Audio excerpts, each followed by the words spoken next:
নমস্কার, আমি রিয়াশ্রী। আমার একটা নতুন ভিডিওতে আপনাদের সবাইকে স্বাগত জানাই। গতকালই আমাদের মহোৎসব শেষ হয়ে গেছে, আর আজকে আমরা সবাই খুব ফ্রি আছি।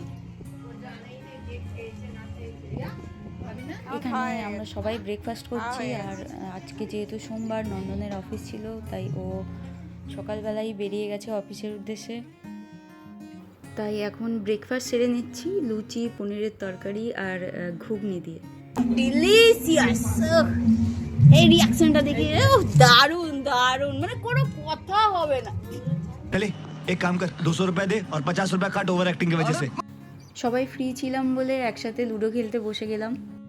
আর এখন এটা ভেবে ভালো লাগে যে আগে যেমন লুডোর খাতা নিয়ে আমরা খেলতে বসতাম, আর সেখানে ম্যাক্সিমাম 4 জনই খেলতে পারতো, আর এখন এই ডিজিটাল লুডোর কারণে আমরা এখানে একসাথে 5 জন খেলতে পারছি।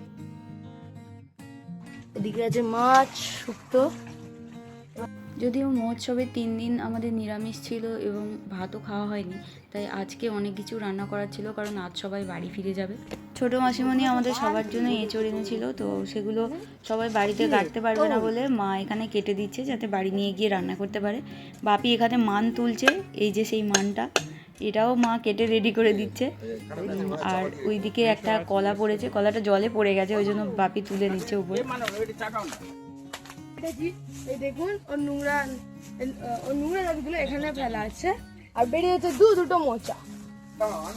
আপনি দেখবেন কত বড় কলার বেরিয়েছে।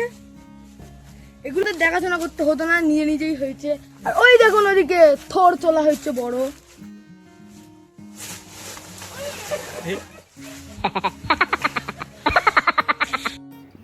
এই থোর, মোচা, এঁচড় সবই আমি বাড়িতে নিয়ে এসেছি, তো আস্তে আস্তে খাওয়া হবে। এরপর দুপুরে খাওয়া দাওয়া করে বিকালে সবাই বেরিয়ে এসেছিলাম, সেটা রেকর্ড করা হয়নি। তবে বাড়ি এসে একটা সারপ্রাইজ পেলাম, যেটা হলো এই শিবার মায়ের বাড়িতে আরেকটা নতুন মেম্বার অ্যাড হয়েছে। এই যে ইনি এখন খুবই ছোট, উনি যখন এসেছিলেন তখন ওর গায়ে পালকগুলোও ছিল না। আমার সাথে মিট হতে একটু দেরি হয়ে গেল, তো এখন খেতেও পারে। এখন এই যে রুটি দিচ্ছে খেতে। আজ তাহলে ভিডিওটা এখানেই শেষ করলাম, পরে আবার একটা নতুন ব্লগ নিয়ে আপনাদের সাথে দেখা হবে। ততক্ষণ স্টে টিউন, টাটা।